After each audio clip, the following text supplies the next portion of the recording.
I saw this documentary recently on whales. This guy has dedicated his life to telling you what the whales are saying. Wow. I don't know how you'd argue with him when he turns in his report. And he just throws it down there. Well, here's what the whales are saying. Okay, thanks, Charlie. He's looking back. Here's what the whales are saying. Yeah, Charlie figured it out.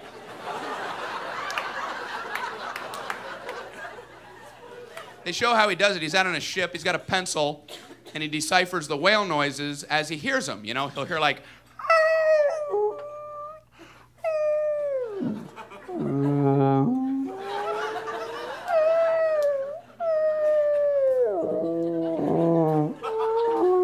you know, he's like going, oh, okay. Oh, he's lonely. No, you're lonely. I'd like to do that for like 2 weeks and then turn around and find out that the door's squeaking behind you.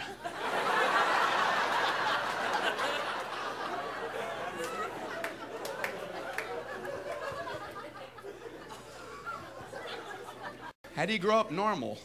Everything that happens to you is kind of weird, you know? Right when you're born, they tie your belly button up. That's got to be like a very bizarre first experience.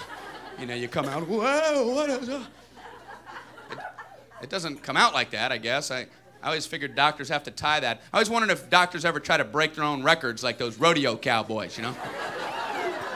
They can, like, pull you out and go, boom, 3.5 on a belly button wrap up. That is a new state record. The baby's got his foot tied in there for the rest of his life. Bouncing around. I don't know what happened. I don't know the story. It's a story, and I don't know it. When you grow older, you start having your birthday party games. Pin the tail on the donkey. There's a good safe game for kids. What are adults thinking? Hey, we're having a whole bunch of kids over, big party. We're going to blindfold one, give him something sharp, spin him around, and let him go. Go, Bobby, with the pen, just run amok. And he's poking it around. What are those noises? Those are puncture wounds, Bobby. Stop. We made a horrible error. Kid's running out the door. He missed the donkey and got my neck. He pinned the tail on my neck.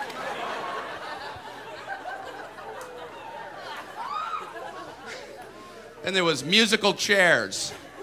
That was a nice little anxiety attack for 7-year-olds. Only one kid can win. All the other kids are walking around going, you know, elbowing their friends. That's fun. How was the party? It was horrible. I couldn't get a chair and I got a pin in my neck. Please don't make me go back. Please. You said that would be a happy house.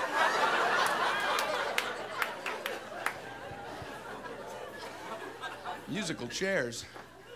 Do you remember the first time you saw the chairs lined up like that for that game? I don't know about you, but I counted the chairs. Hey, there's not enough chairs. There's not enough chairs for us. That's the whole point, Brian. There's never enough in life. You'll always be miserable. Oh, that's not good. There's no cake, there's no ice cream. Happy birthday. That was terrible. We had Twister. Twister was fun. But my older brothers would never let me play when they played. So I put Vaseline on the colored circles. Left leg broken. Hey, should have let me play. I said please. I'm from a big family, 8 kids. Yeah. We had to call our stuff in the house every day. You know, you have to call your possessions, claim your territory. Like if you got it from your chair to make a sandwich, you had to claim it. You know, I call that chair. That's what we would do. I call that chair. It's my chair. I call that chair. Hey, when I get back, that's mine because I called it. I call that chair. I didn't realize this only worked at home. I thought this was a universal system, you know. My first day in school was very strange. I call this desk. I call this desk. My teacher's like, yes, we all do, Brian. I'm like, I'm just grabbing onto it. I don't know why we did it at home anyway, because my older brothers always took whatever they wanted. Like when we were all getting in the car, I knew where I was going to end up sitting, So I would pretend like I wanted that. Back seat in the middle, my feet on a hump. I called it, get off the hump. Hey, my hump. I believe the hump is mine. I think my parents were kind of worried about me. He's calling the hump, Walt. He shouldn't want the hump. As long as they ain't fighting. Hump's good, right, Ron? Oh, the hump's good, yeah.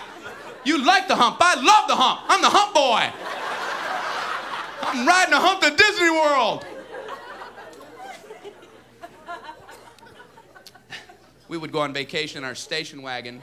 We had a big, giant station wagon. We had the front seat, back seat, and a little tiny seat in the back that faced the opposite direction. The two kids in the back had a completely separate vacation from everybody else. Because the middle area is just loaded to the ceiling. Kids in the back just sat there the whole time, you know, just looking around.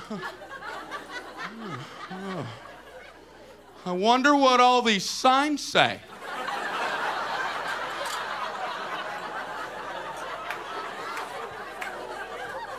And you'd spend most of the trip trying not to make eye contact with the cars that came up close behind you. You know, you're looking at them, oh, just look down at your shirt. Oh, there he is, okay. Scratch your shoulder.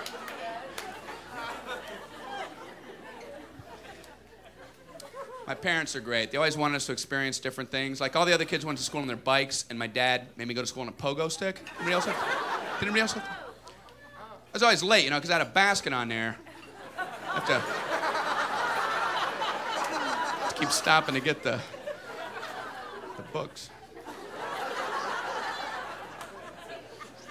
We spent a lot of time out in the yard, too. My parents would just send us out into the yard every once in a while for no reason. Okay, kids, out in the yard. Okay. Run out there. Stay out in the yard. Okay. Didn't know what to do. Just looking around.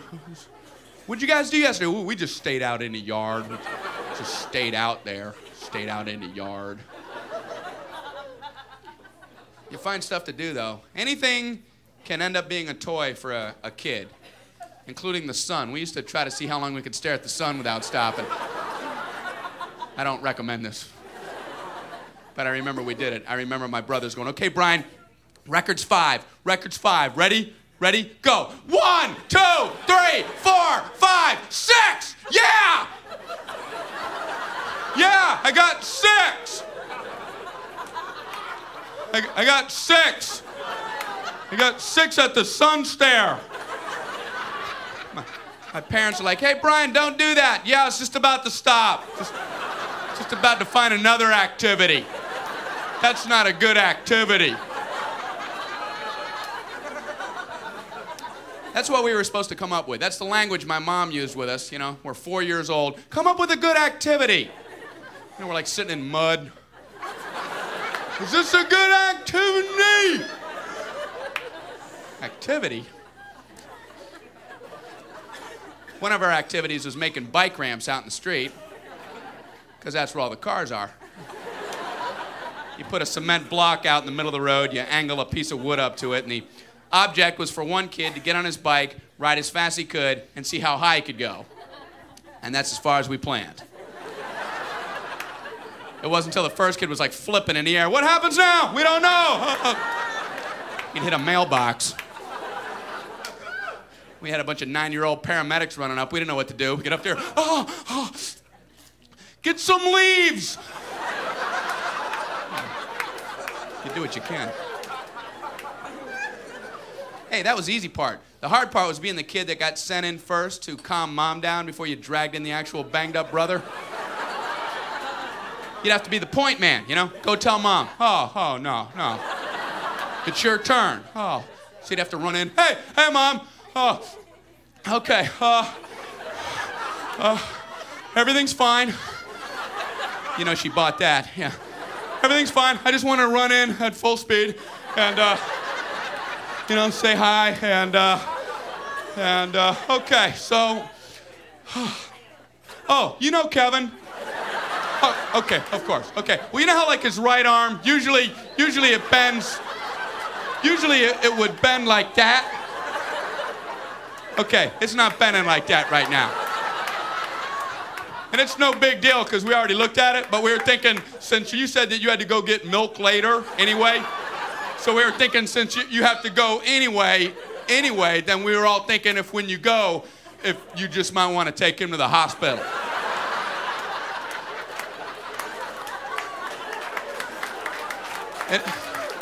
And if you get peanut butter, get smooth.